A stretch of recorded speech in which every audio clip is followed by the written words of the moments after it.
Fala pessoal, sejam bem-vindos ao Didática Tech. A aula de hoje vai ser sobre operações básicas com vetores, tá? A gente vai ser introduzido aqui ao mundo vetorial, porque isso vai ser bastante útil depois. Tem alguns algoritmos de machine learning que a gente utiliza bastante vetores, então é importante entender como eles funcionam, o que é o conceito de vetor e tudo mais. Então, primeira coisa, que a gente precisa aprender, o conceito de vetor. Eu escrevi aqui os três principais elementos que constituem um vetor, tá? Um vetor, ele tem um comprimento, que também é chamado de módulo, tá, do vetor. Ele tem uma direção e também tem um sentido. Então, um exemplo de vetor é isso daqui, ó. Isso aqui é um vetor. Ele tem um comprimento, tá, definido, que é o tamanho da reta dele, da seta, né? O tamanho disso aqui é o comprimento, ou também chamado de módulo do vetor. Ele tem uma direção, que nesse caso aqui é a direção horizontal, tá? Essa dimensão aqui é horizontal.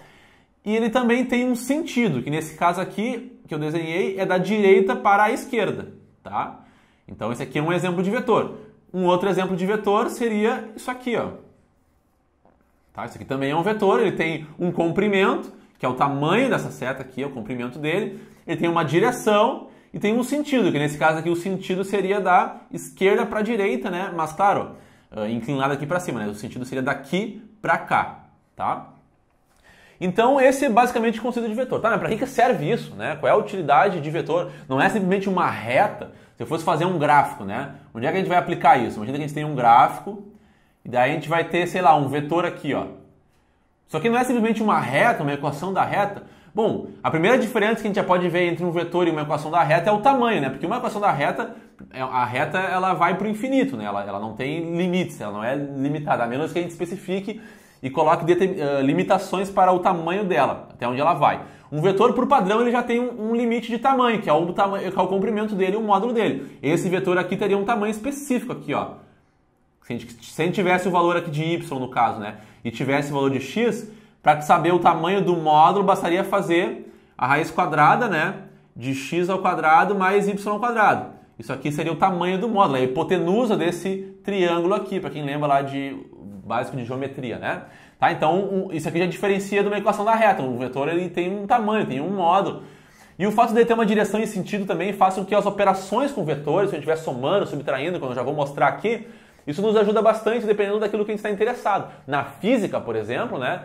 Se a gente vai fazer cálculo de força, a gente tem uma força que é aplicada a um corpo, tá? Em alguma direção. Poxa, a gente expressa essa força como sendo um vetor e o resultado da aplicação dessa força em relação à força que o próprio corpo tem, ali está expressando o contrário à natureza daquela outra força, a gente vai ter um resultado, vai ver para onde o corpo vai se mover, a velocidade, a aceleração também podem ser expressas como vetores. Então, por isso que a representação vetorial ela é muito útil, não só na física, mas também na matemática. Aqui, quando a gente for falar de um algoritmo de SVM, Support Vector Machines, a gente vai classificar os dados, em vez de construir equações de reta, como no caso da regressão linear, a gente vai construir a classificação com base em vetores e adição, subtração, projeção de vetores uns sobre os outros. Tá? Então, por isso que o cálculo vetorial ele é importante, ele tem uma aplicação própria. Tá? Beleza. Quando eu tenho um vetor, aqui a gente está introduzindo o conceito. Tá, a primeira coisa que eu acho que é interessante mostrar é o seguinte, como é que a gente poderia definir um vetor num gráfico, tá? Imagina que a gente tem um ponto aqui, tá? Que eu vou chamar de ponto A, beleza? A gente tem um gráfico aqui, x, y, né, por exemplo, e eu tenho um ponto A aqui, que tem um valor x e tem um valor y, que é esse meu ponto. Como é que eu poderia transformar esse ponto aqui num vetor? Então eu queria criar esse vetor aqui, ó. O vetor que sai da origem e vai até o ponto A nesse sentido aqui. Eu poderia representar isso como sendo assim, ó. Eu chamo de A esse vetorzinho aqui, ó. Vou botar aqui no canto, ó. O meu vetorzinho A, que vai da origem até o ponto A, ele vai ser igual a menos 0. Tá? É o ponto A, ponto XY aqui, menos 0. Isso é a representação aqui do meu vetorzinho A. Eu sei de onde ele começa, de onde ele parte, tá? Onde vem aqui, depois do sinal de menos, tá? É a origem, de onde ele parte. E aqui é o ponto de chegada nele, tá? Então aqui é o ponto A, seria o ponto de chegada, e o ponto 0, a origem, seria o ponto de partida dele. Então essa é a forma de representar graficamente um vetor, tá? Beleza. Então, quando eu tenho um vetor que está nesse sentido aqui, ó, parecido com esse que eu desenhei aqui, só vou botar aqui no canto para ficar mais fácil de ver. Quando eu tenho esse vetor aqui, ó, eu posso enxergar ele como tendo dois componentes, tá? Ele tem um componente aqui horizontal e ele também tem um componente aqui vertical, tá? Não tá bem reto aqui, tá? Mas imagine que isso aqui fosse o componente vertical e esse aqui é horizontal desse vetor. Quando eu caminho daqui para cá, que é a direção desse vetor aqui, ó, vocês concordam comigo que quando eu estou andando para cá, eu estou andando um pouco para a direita e também estou andando um pouco para cima, certo? À medida que eu vou andando por esse vetor aqui, imagina uma formiguinha caminhando nesse vetor aqui, ó. Se eu tiver uma outra formiguinha aqui olhando, ela vai ver que essas formiguinhas estão juntas andando aqui nesse sentido da esquerda para a direita. E também se tiver uma outra formiguinha aqui, ela vai estar acompanhando essa de baixo para cima, tá? Então eu posso decompor um vetor que não é totalmente horizontal ou totalmente vertical, eu posso decompor ele como tendo duas componentes, uma vertical e uma horizontal, tá? Então, eu posso dizer que a soma, vamos dizer que esse aqui é o vetor U, né? Se eu chamasse esse vetorzinho aqui de vetor U, eu posso dizer que ele tem aqui uma componente, vou chamar de A, tá? E de B. Estou só dando nomes aleatórios aqui, tá, gente? Se a componente horizontal desse vetor eu chamasse de A e a componente vertical eu chamasse de B, eu posso dizer que o meu U, ele é a soma de A mais B, tá? O vetor A mais o vetor B, esse componente mais esse resultam nesse vetor, beleza? De forma mais genérica, como eu somo vetores? Existe uma regra para soma de vetores chamada de regra do paralelogramo, tá? Que a gente constrói um paralelogramo na hora de fazer uma soma. A gente fala o seguinte, ó, imagina que eu não tivesse esse vetor U aqui, tá? Eu não conheço ele, eu conheço só os vetores A e B. Aí eu digo assim, olha, eu quero construir o vetor U, que é a soma do vetor A mais vetor B. Como é que eu somaria esses dois vetores aqui? Eu ia pegar da ponta do vetor B, tá? Eu ia criar aqui uma linha pontilhada paralela ao vetor A. Então, como o vetor A está para cá, eu ia criar aqui uma linha pontilhada para cá, nesse sentido aqui, paralelo ao vetor A. Ia fazer a mesma coisa no vetor A, eu ia pegar a ponta dele e criar uma linha paralela ao vetor B. Então, aqui está o vetor B, eu vou criar aqui uma linha paralela ao vetor B. Quando as duas linhas se encontrarem, aqui vai ser o ponto de chegada do meu vetor, que é a soma dos dois. Então a chegada do meu vetor seria aqui, ó. Esse aqui seria o meu vetor, tá? O meu vetor U. Beleza? Então essa é a forma de fazer a soma de vetores pela regra do paralelogramo. Eu crio uma linha paralela ao outro vetor e faço isso para os dois vetores e o resultado, né, onde as linhas se encontram, vai ser o meu vetor. Vamos pegar um outro exemplo aqui, ó. Vamos fazer aqui no meio. Se eu tivesse aqui um vetor assim e um vetor assim, ó, tá? Como é que eu faria a soma desses dois vetores? Como eu comentei, eu vou criar uma linha paralela ao outro vetor aqui. Então eu vou criar uma linha paralela ao outro vetor, ó. E aqui a mesma coisa, eu vou criar uma linha paralela a esse vetor aqui, ó. Então eu vou criar uma linha paralela a esse vetor aqui. Ó, onde as duas linhas se encontram é o resultante do meu vetor. Então nesse caso aqui a soma desses outros dois vetores ia dar esse vetor do meio aqui, tá? Então é bem simples, né? É só traçar duas linhas paralelas aos outros vetores, onde elas se encontrarem eu vou ter o meu vetor resultante, que é a soma dos outros dois vetores, tá? Pela regra do paralelogramo, tá certo? Legal. Eu também posso enxergar, eu posso fazer o caminho inverso, tá? Vamos dizer aqui que eu tenho aqui, vamos voltar para esse caso de cá, tá? Que é mais fácil de ver. Vamos dizer que eu tenho o meu vetor U e eu quero ver qual é eu tenho aqui o meu outro vetor aqui, tá? Eu vou chamar, pode ser A, não tem problema. Deixa eu apagar isso aqui. Eu quero dizer o seguinte, olha, o meu vetor A é um outro vetor, tá? Tá aqui. E eu quero dizer assim, qual é a projeção do meu vetor U sobre o vetor A, tá? O conceito de projeção é como se fosse uma sombra, tá? Imagina que tem uma luz aqui iluminando em cima e esse vetor aqui vai fazer uma sombra sobre esse vetor aqui, tá? Qual é a projeção desse vetor sobre o vetor A? Ele não precisa ser exatamente do tamanho de U, tá? Aqui nesse caso ele era, mas ele poderia, vamos dizer aqui que o meu vetor A, ele tem esse tamanho aqui, tá? Eu vou chamar de outra letra, porque a gente já fez um exemplo antes de A e B, pode te confundir. Então eu vou chamar aqui de Z, tá? Esse aqui é o meu vetor Z. E eu quero dizer qual é a projeção desse vetor aqui, U, sobre o vetor Z. Bom, na ideia de sombra, é como se tivesse uma luz aqui iluminando esse vetor e ele ia fazer uma sombra sobre esse vetor e eu quero estar interessado onde é que é essa sombra. Que vetor seria essa sombra aqui? Essa sombra seria, a projeção seria isso daqui, ó. Ia ter um vetor aqui que ia ser a sombra desse vetor sobre esse outro vetor, tá? Então esse vetor aqui que eu vou chamar de U', tá? O nome que eu quero dar para ele é a projeção do vetor U sobre o vetor Z, tá? Essa projeção eu posso encontrar da seguinte forma, eu posso fazer o módulo do vetor u multiplicado pelo cosseno do ângulo formado entre o vetor u e o vetor z. Tá? Esse vetor u e o vetor z, eles têm um ângulo entre esses dois vetores, né? Tem um ângulo aqui. Se eu pego o cosseno desse ângulo, se eu pego a calculadora lá, sei qual é o ângulo, digamos que seja 30 graus, eu faço na calculadora cosseno de 30, né? Multiplico por o módulo desse vetor u aqui, eu vou ter exatamente o vetor u', que é a projeção desse vetor aqui sobre o vetor z, tá? Então, essa é a forma de encontrar a projeção de um vetor sobre outro, beleza? A mesma coisa aqui, se eu quisesse encontrar a projeção de u sobre b, bastaria eu usar esse ângulo aqui, eu vou chamar de alfa, né? Então, o módulo de u aqui vezes o cosseno de alfa, que é o ângulo entre u e b, vai me dar a projeção de u sobre b, tá certo? Então é dessa forma que a gente calcula a projeção de um vetor sobre outro. Esse exemplo que eu mostrei aqui, onde a gente faz a projeção de um vetor sobre outro, ele fica equacionado dessa forma quando o meu vetor de interesse aqui tem um tamanho unitário. Ele é um vetor unitário, ou seja, o módulo dele, o tamanho dele é igual a 1. Nesse caso eu vou saber exatamente qual é a projeção do meu vetor u aqui em relação a z, se o z tem um tamanho 1. Mas se o z não tem tamanho 1, se ele tem outro tamanho qualquer, aí a equação certa daí seria essa daqui, ó, seria o módulo de u vezes o módulo de z vezes o cosseno do ângulo entre os dois, tá? Então essa aqui vai ser a projeção de u sobre z se o z não tem um tamanho 1. Quando o z tem um tamanho 1, aí isso aqui fica igual a 1, né? Então fica só, se reduz a essa equaçãozinha aqui, que é o módulo de u sobre o cosseno do ângulo.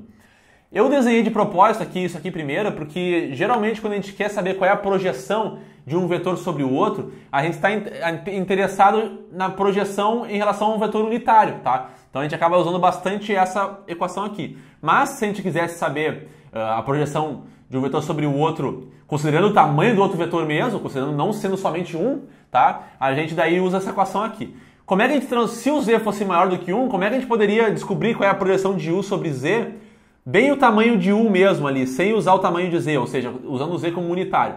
Bastaria transformar z no tamanho unitário, ou seja, a gente faz o z dividido por ele mesmo, né? Quando a gente divide o z por ele mesmo, a gente acaba ficando no vetor unitário, tá? Então é dessa forma que a gente chega nisso aqui para isso aqui acaba sendo mais usado na prática, tá? Para lembrar, assim, é mais fácil pensar no seguinte, a projeção de um vetor sobre outro é como se fosse uma sombra, né? Eu estou iluminando de um lado, esse vetor ele vai fazer uma sombra sobre outro vetor e eu estou interessado no tamanho dessa sombra e na direção dessa sombra, onde é que ela está naquele vetorzinho ali, tá? Isso aqui, quando a gente for falar de algoritmos de machine learning, vai ficar mais fácil de entender a utilidade prática disso, por que é interessante projetar um vetor sobre o outro, saber qual é a projeção de um vetor sobre o outro.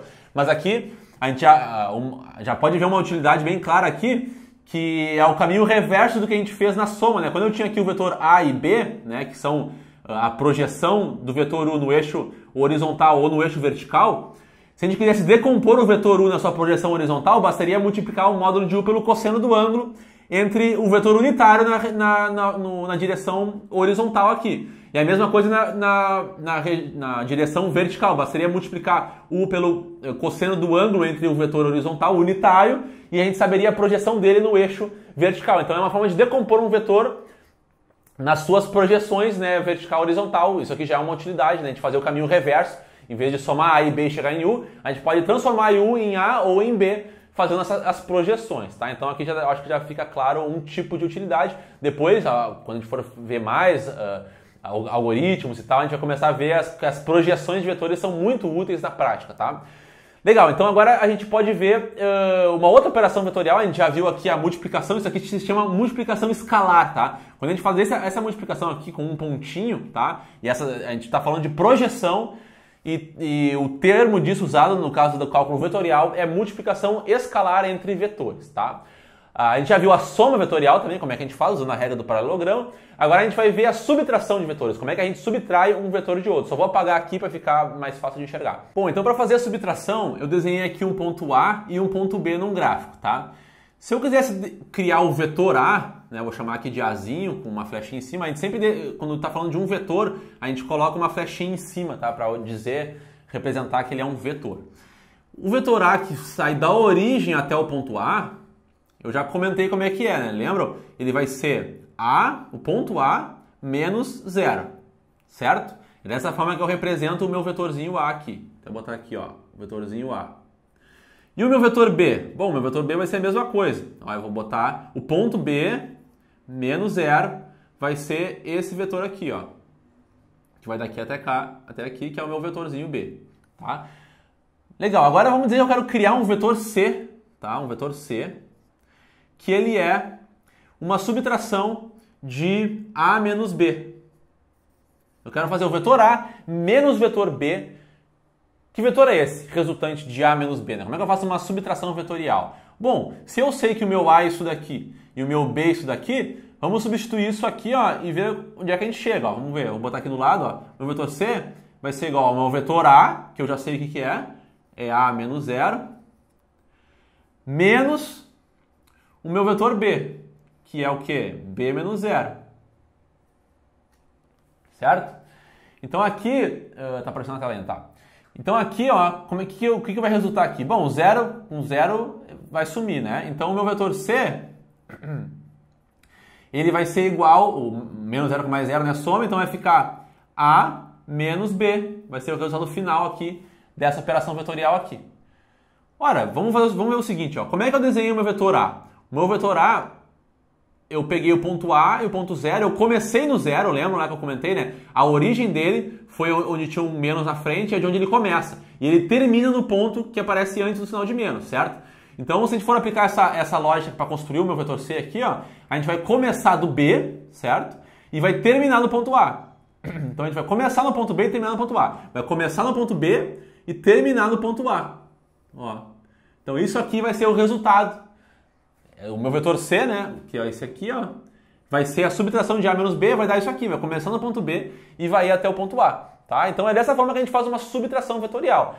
Dá até para memorizar, né? Aqui eu só mostrei a dedução aqui, entre aspas, né, visualmente no gráfico, usando a mesma lógica que a gente construiu o vetor A e B, usando ela para construir o C, a gente vai chegar nisso daqui. Mas a gente pode lembrar aqui de cabeça, né, que para fazer uma subtração vetorial, o vetor que está na ponta, né, depois do sinal de menos, vai ser a minha origem, meu ponto de partida, e o meu vetor que está positivo, no caso na equação, vai ser meu ponto de chegada. Tá? O positivo é o ponto de chegada e o negativo é o ponto de partida. Então é dessa forma que a gente constrói uma subtração vetorial. A gente já pode ver aqui, né, que é interessante observar, no caso da soma de A mais B, a gente faria a regra do paralelograma aqui, e ia ficar com um vetor aqui assim, mais ou menos nessa direção aqui, né? Pensando que a gente se fosse a soma, teria que fazer uma linha paralela a esse aqui, né? E a mesma coisa aqui, paralela a esse, a gente ia chegar num vetor aqui assim, bem grande, né, nessa direção. A subtração, ela ficou bem diferente, né? Para outro lado, com outra direção, e o tamanho ficou também bem diferente. Então aqui a gente pode ver que a operação de subtração, né, ela é diferente da operação de adição, tá? Esse é o conceito básico que eu queria mostrar aqui, tá? É a primeira introdução mesmo ao assunto de cálculo vetorial. E quando a gente for ver o algoritmo de SVM, que vai ser o primeiro algoritmo que vai usar o conceito de vetores, vai ser fácil ali de ver a utilidade disso, né? Quando a gente for colocar na prática, eu vou mostrar ali, eu vou fazer várias operações para mostrar como o algoritmo funciona de SVM, eu vou fazer operações de adição de vetores, subtração de vetores, projeção de um vetor no outro, para conseguir chegar em formas de classificar os dados, tá? Tudo usando vetores. Então a gente vai ver uma utilidade prática, né? Quando a gente vai ver nesse algoritmo de onde esse conceito se aplica. Mas daí sabendo já isso aqui, a origem do conceito, né? Como é que funciona e tal, a lógica da coisa, vai ser mais fácil de olhar o algoritmo de SVM e entender mesmo por que as coisas são dessa forma, tá? Então o objetivo desse vídeo era justamente introduzir o assunto, tá? Espero que tenha sido útil. Se inscreve no canal aqui para acompanhar outros assuntos relacionados a Machine Learning, para dominar esse conceito que é tão interessante. E a gente se vê em breve, então, em próximas aulas. Até mais!